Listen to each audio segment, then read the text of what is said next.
तो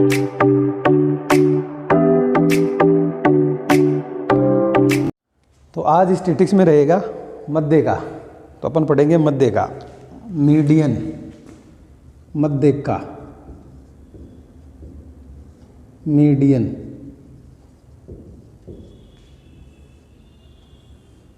पहले पढ़ा था समांतर मध्य, तो रहेगा मध्य का।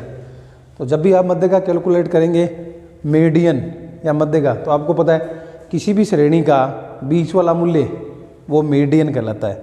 मिड वैल्यू कर सकते हैं आप, बीच का, दोनों के बीच में रहेगा वो मध्य का में आ जाएगा। मध्य का जब आप कैलकुलेट करेंगे, आपको ये ध्यान में रखना पड़ेगा, श्रेणियों को अपन 3 भागों में डिवाइड करेंगे। पहले भी बताया था, व्यक्तिगत श्रेणी, खंडित श्रेणी और अखंडित। इंग्लिश वाले बोलेंगे तो इंडिविजुअल हो जाएगा, डिस्क्रीट और कंटिन्यूअस। तो पहला रहेगा व्यक्तिगत श्रेणी, मतलब व्यक्तिगत का मतलब इंडिविजुअल सीरीज, दूसरा डिस्क्रीट मतलब खंडित, और तीसरा रहेगा अखंडित, कंटिन्यूअस सीरीज। पहले अपन व्यक्तिगत पढ़ेंगे, फिर खंडित पढ़ेंगे, फिर अखंडित पढ़ेंगे। उनके फॉर्मूलाज आप लोगों को पढ़ने और क्वेश्चन आप लोगों को करने हैं। तो मध्य का में क्या करना है, जब भी आप मध्य का कैलकुलेट करेंगे तो सबसे पहले सारणी को आरोही या अवरोही क्रम में व्यवस्थित करना पड़ेगा। आरोही का मतलब बढ़ते क्रम में, अवरोही का मतलब घटते क्रम में। यह आप लोगों को ध्यान में रखना पड़ेगा, मतलब असेंडिंग या डिसेंडिंग ऑर्डर में सीरीज को जमाना पड़ेगा। अगर क्वेश्चन में आपने असेंडिंग या डिसेंडिंग ऑर्डर में नहीं जमाया है तो आपका क्वेश्चन सही नहीं होगा, गलत हो जाएगा। तो मध्य का में बस इतना सा ही ध्यान में रखना होता है कि सारणी असेंडिंग या डिसेंडिंग ऑर्डर में होनी चाहिए।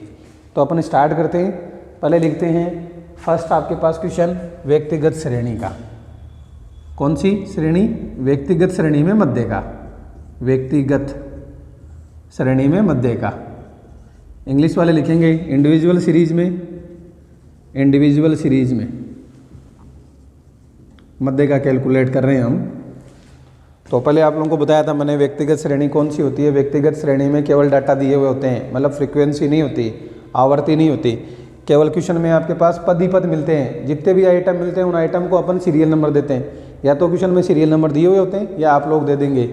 जैसे सबसे पहले क्वेश्चन में अपन लिखते हैं सीरियल नंबर। मान लो आपके पास 5 स्टूडेंट हैं जिनके आपको मार्क्स बताने हैं। तो ये 5 स्टूडेंट थे, 1 2 3 4 और 5। इनके जो मार्क्स आए वो इस प्रकार आए, इनके नंबर इस प्रकार आए। पहले के कितने नंबर आए? पहले स्टूडेंट के 10 में से 10 नंबर आ गए। दूसरे स्टूडेंट के 10 में से 8 नंबर आए। तीसरे स्टूडेंट के 7 नंबर आ गए। और जो चौथा स्टूडेंट था उसके 9 नंबर आए। और जो लास्ट वाला स्टूडेंट है उसके 5 नंबर आए। अब आपको क्वेश्चन में पहले व्यक्तिगत श्रेणी दे देगा, मतलब केवल मार्क्स दिए हुए हैं, इधर सीरियल नंबर हमने लगाए या क्वेश्चन में सीरियल नंबर मिल जाएंगे। मार्क्स जो दिए हुए हैं उन्हें असेंडिंग या डिसेंडिंग ऑर्डर में जमाना पड़ेगा। तो हम जमाते हैं इनको असेंडिंग ऑर्डर में, आरोही क्रम में, बढ़ते हुए क्रम में। तो ये मार्क्स सही नहीं है, इसलिए हम ये मार्क्स को सही जमा लेंगे। मार्क्स सबसे छोटा मार्क्स कितना है? 5। तो सबसे पहले 5 आएगा। 5 के बाद 7 वाले का नंबर आएगा, तो 7, फिर 8, फिर 9 और 10। ये सीरियल नंबर में आपको जमाना है। जम गई तो सारणी आपके पास श्रेणी में आरोही या अवरोही क्रम में जमी हुई है, तो हमें कोई प्रॉब्लम नहीं है। 5 7 8 9 और 10। अब हमें सूत्र लिखना है, फॉर्मूला लिखेंगे और कैलकुलेशन स्टार्ट हो जाएगा। तो मध्य का फॉर्मूला व्यक्तिगत श्रेणी में क्या रहता है? मध्य का बराबर साइज ऑफ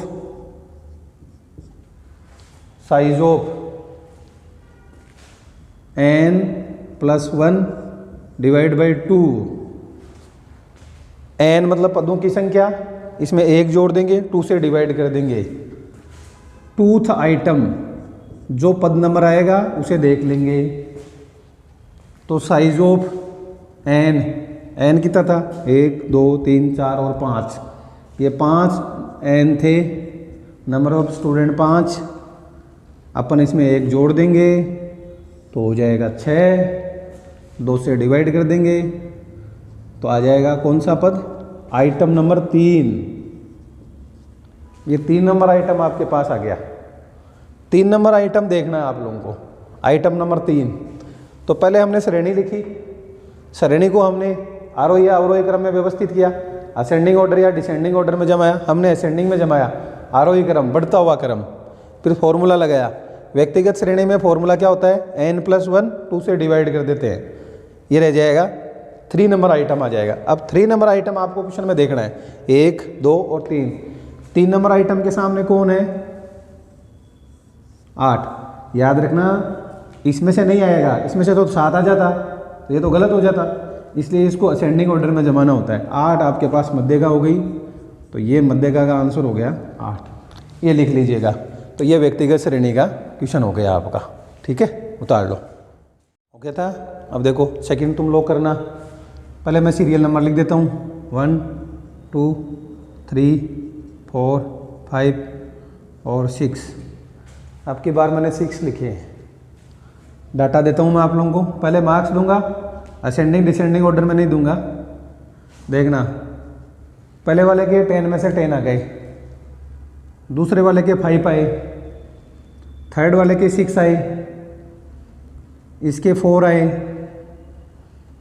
इसके 8 आ गए आपके पास, और लास्ट वाले के 9 आ गए। तो ये आपके पास क्वेश्चन में डाटा दिए थे, मार्क्स आए इसके 10 5 6 4 8 10। तो पहले तो आपको इसको जमाना है असेंडिंग या डिसेंडिंग ऑर्डर में, तो हम तो असेंडिंग ऑर्डर में ही जमाएंगे। तो सबसे पहले क्या लिखेंगे, 4, सबसे छोटा 4 हो गया। यहाँ क्या लिखोगे, 5, या 5 लिख देंगे। इसके बाद 6, इसके बाद 8, फिर 9, और ये हो जाएगा 10। ये आपको ध्यान में रखना पड़ेगा।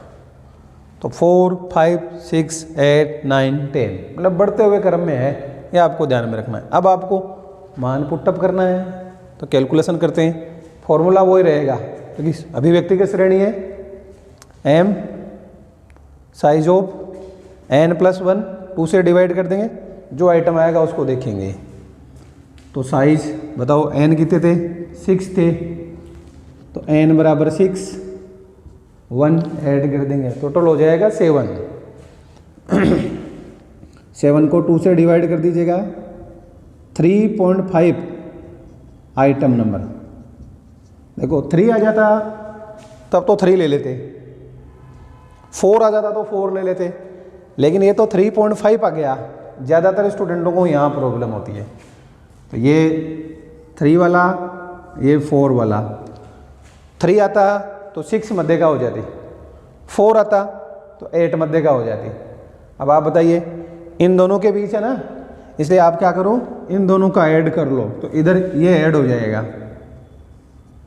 3 आइटम और 4 नंबर आइटम को ऐड कर देंगे, तो मध्य का बराबर 6 और 8, दोनों को ऐड कर दिया, 2 से डिवाइड कर दिया, तो ये 14 हो गया। 14 2 से डिवाइड कर देंगे, तो आपके पास मध्य का कितनी आ जाएगी, 7 मध्य का आ जाएगी। चलो उतार लो, हो गया। चलो थर्ड तुम लोग करना।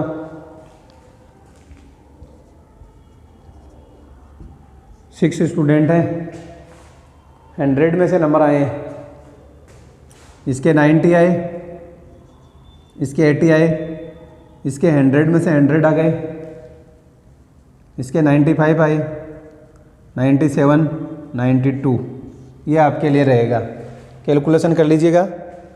इसके बाद अपन पढ़ेंगे व्यक्तिगत श्रेणी, पूरा हो गया था, अब अपन खंडित श्रेणी पढ़ेंगे। तो व्यक्तिगत श्रेणी में आपको मैंने पहले भी बताया था कि डाटाओं को असेंडिंग या डिसेंडिंग ऑर्डर में जमा देंगे और n+1 2 से डिवाइड कर देंगे। बस इतना सा फॉर्मूला ध्यान रखना है, व्यक्तिगत श्रेणी में मध्य का पूरी हो जाएगी। तो दूसरा रहेगा खंडित श्रेणी, खंडित श्रेणी में मध्य का।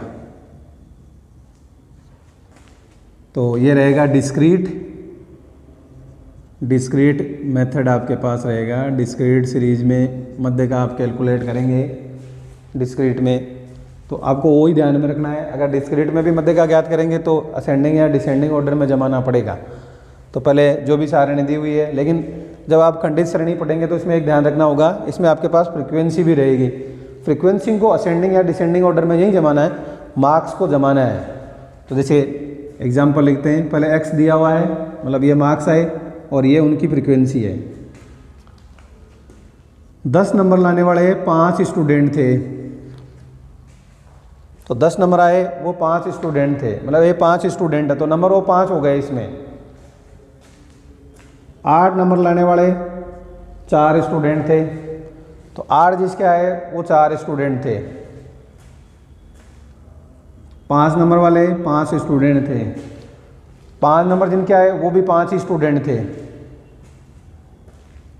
4 नंबर लाने वाले थे वो 6 स्टूडेंट थे, जिनके 4 नंबर आए वो 6 स्टूडेंट थे। लास्ट लिखते हैं 9 नंबर जिनके आए वो 2 स्टूडेंट थे। तो कैलकुलेशन आप लोगों को मैंने दे दी।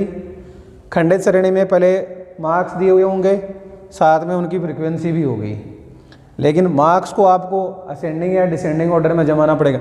जब भी आप मध्य का ज्ञात करेंगे तो असेंडिंग में जमाना ही पड़ेगा। अगर आपने असेंडिंग में नहीं जमाया है तो आप लोगों को प्रॉब्लम रहेगी।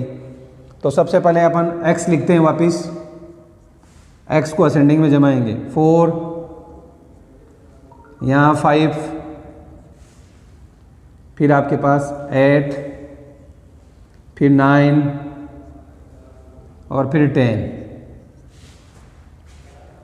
सबसे पहले 4, इसके बाद 5, इसके बाद 8, इसके बाद 9 और ये 10 हो गया। अब फ्रीक्वेंसी का ध्यान रखिए, ज़्यादातर स्टूडेंट फ्रीक्वेंसी को भी असेंडिंग में जमा देते हैं। फ्रीक्वेंसी 4 की कितनी थी? 6, ये इसके साथ ही रहेगी। 4 वाले की 6 फ्रीक्वेंसी थी, वो हमने लिख दी। 5 वाले की फ्रीक्वेंसी कितनी थी? 5, वो हमने यहाँ लिख दी। 8 वाले की फ्रीक्वेंसी कितनी थी? 8 वाले की फ्रीक्वेंसी 4, यहाँ हमने 4 लिख दिया। 9 वाले की फ्रीक्वेंसी कितनी थी? 2, हमने यहाँ 2 लिख दिया। और 10 वाले की फ्रीक्वेंसी कितनी थी? वो 5 दी। देखो x को तो असेंडिंग में जमाया आप लोगों ने, लेकिन फ्रीक्वेंसी को नहीं जमाया। फ्रीक्वेंसी तो 6, 5, 4, 2, 5 आपके पास। तो पहले तो कैलकुलेशन आप लोगों को करनी है असेंडिंग या डिसेंडिंग ऑर्डर में। फिर क्या करना है, जो f है ना उसका CF बनाना पड़ेगा, क्यूमुलेटिव फ्रीक्वेंसी। तो क्यूमुलेटिव फ्रीक्वेंसी आप लोगों को कैलकुलेट करनी पड़ेगी। क्यूमुलेटिव फ्रीक्वेंसी का मतलब होता है फ्रीक्वेंसी का टोटल करते हुए जाते हैं। 6 का 6 आ गया। अब CF बनानी है आप लोगों को, फ्रीक्वेंसी का क्यूमुलेटिव करना है। तो ये 6 था, अब 6 में कितने जोड़ दो? 5 जोड़ दो, तो ये कितना हो जाएगा? 11 हो गया आपके पास। अब इसमें 4 ऐड कर दो, तो ये 15 हो गए, 15। फिर इसमें 2 ऐड कर दो, तो ये हो गए 17। और 17 में 5 जोड़ देंगे तो कितने आ जाएंगे? 22 आ जाएंगे। तो अगर आप खंडित में करेंगे, डिस्क्रीट में, तो पहले कैलकुलेशन में आपको असेंडिंग या डिसेंडिंग ऑर्डर में जमाना पड़ेगा। तो अपन ने असेंडिंग ऑर्डर में जमाया, फ्रीक्वेंसी को नहीं जमाना है। और फ्रीक्वेंसी का क्या बनाना है? CF बनाना है। CF हमने बना लिया। अब फॉर्मूला, अगर आपको व्यक्तिगत का फॉर्मूला आता है तो इसका भी आ जाएगा, वही सेम फॉर्मूला। m बराबर साइज ऑफ n+1 अपॉन 2, जो आइटम आएगा उसको अपन देख लेंगे। सेम फॉर्मूला था, n में 1 जोड़ना है, 2 से डिवाइड करना है। आइटम नंबर देखेंगे, जो भी आइटम नंबर आएगा, साइज ऑफ n+1, 2 से डिवाइड करेंगे। ज़्यादातर स्टूडेंट क्या करते हैं? 1, 2, 3, 4, 5 कर देते हैं। 5 स्टूडेंट नहीं है इसमें। स्टूडेंट मतलब फ्रीक्वेंसी का टोटल। इस फ्रीक्वेंसी का टोटल कर लो, चाहे CF का टोटल देख लो। तो पहले इसका टोटल करके देख लेते हैं। ये 6 था, 6, 5, 11, 11 और 4, 15 हो जाते हैं, 17 और 22, ये 22 हो गए। चाहे आप इसको ले लो और चाहे ये ले लो, या तो CF का लास्ट वाला लिख लो या फ्रीक्वेंसी का टोटल कर लो, वो n रहेगा इसमें 22। तो n कितना था? 22, 1 इसमें जोड़ दिया तो हो गया 23। 23 को अपन 2 से डिवाइड कर देंगे। 22 थे टोटल आइटम, 1 इसमें ऐड हो गया तो हो गया 23। 23 को 2 से डिवाइड किया, कितना आया? 11.5 आइटम आया। आइटम नंबर 11.5, आइटम नंबर 11.5 देखना है। अब लगभग स्टूडेंट को ये पता नहीं होता 11.5 नंबर आइटम, 11.5 आइटम CF में देखना है। ये कहाँ देखना है आप लोगों को? CF में। तो CF देखते हैं, ये रही CF में अपन ने देखा 6 तो यहाँ रहा, तो इसमें तो 11 नंबर नहीं आया, यहाँ 11 ही आया, 11.5 नहीं आया, तो इसमें आया, इस CF में है ये, तो मतलब इस ग्रुप में है, मध्यका इस ग्रुप में रहेगी। CM में से तो मध्यका हो नहीं सकती, फ्रीक्वेंसी में से भी मध्यका नहीं होती, मध्यका हमेशा डाटा में से होती है जो X दिया हुआ होता है। तो मध्यका कितनी होगी? 8 हो जाएगी। तो ये आपका क्वेश्चन हो गया, लिखिए।